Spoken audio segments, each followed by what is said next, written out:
Something about that exchange landed differently the moment it left his mouth. Not because it was cruel, not because it was unexpected, but because it was so completely, unapologetically them.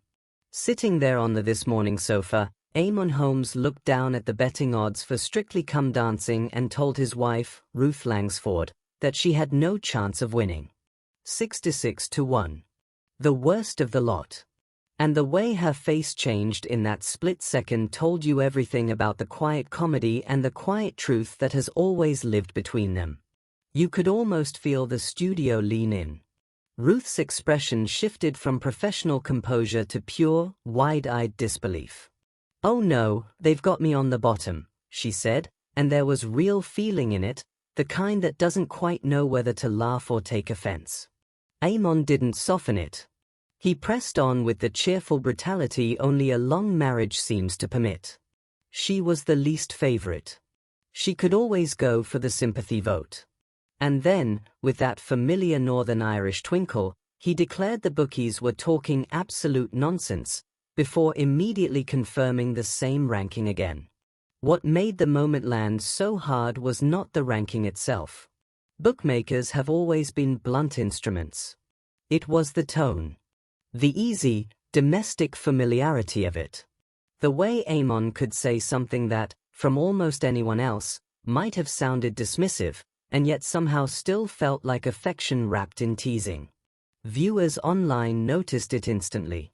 Many people watching felt the same mix of secondhand embarrassment and fond recognition.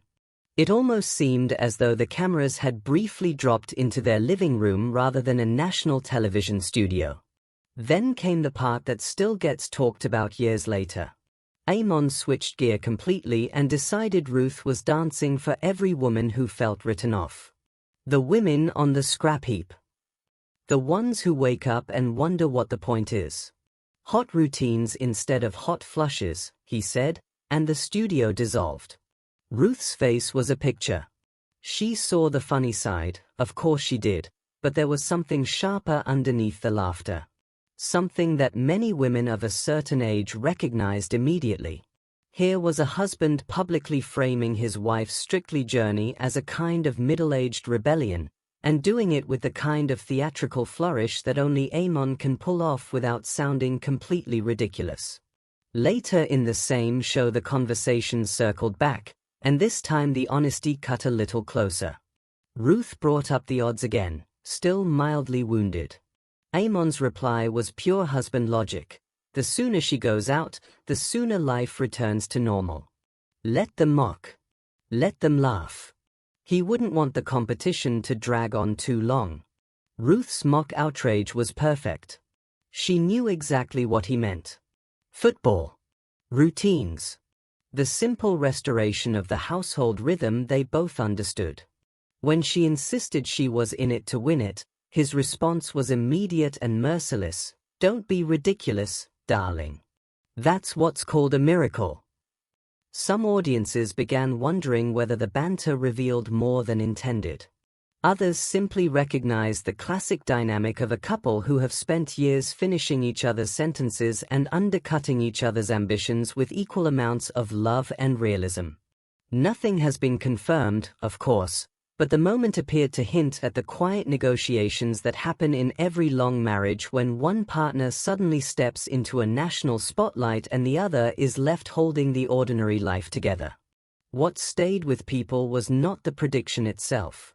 Ruth went on to dance with Anton Dubik, to train harder than most of us can imagine, and to become one of the most talked about contestants of that series precisely because she was not the young favorite. The odds may have started long, but the public response told a different story. Viewers saw a woman in her late 50s refusing to stay invisible. They saw the same determination that Eamonn, for all his teasing, had clearly always known was there. There is something particularly British about the way the moment played out. No grand declarations of support. No carefully scripted pep talk. Just a husband reading the odds aloud, calling them laughable, then immediately admitting he rather hoped she wouldn't last too long because he missed his football and his normal evenings. and a wife who looked at him with equal parts affection and defiance and told him he had to think positive. The chemistry that made them such compelling daytime television was on full display, the ability to needle each other in public without ever quite breaking the underlying warmth. Many people watching felt a strange protective instinct toward Ruth in that moment. Others found themselves laughing with Eamonn, recognizing the same mixture of pride and mild panic that arrives when a partner suddenly becomes the center of attention. The atmosphere in the studio shifted several times in the space of a few minutes, from gentle ribbing to something more pointed, then back to shared laughter. Those shifts are what make live television electric. You cannot script the exact second a presenter's face changes or the precise way a wife's voice rises when her husband publicly doubts her chances of glory. Years later, the exchange still feels revealing.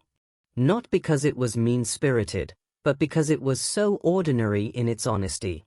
Most couples have versions of this conversation. One person is about to do something bold and slightly terrifying. The other, half proud and half selfish, points out the practical cost. The difference is that most couples do not do it on national television with millions of people watching their every micro-expression. Perhaps that is why the moment continues to linger. It was never really about the odds. It was about two people who know each other too well to pretend.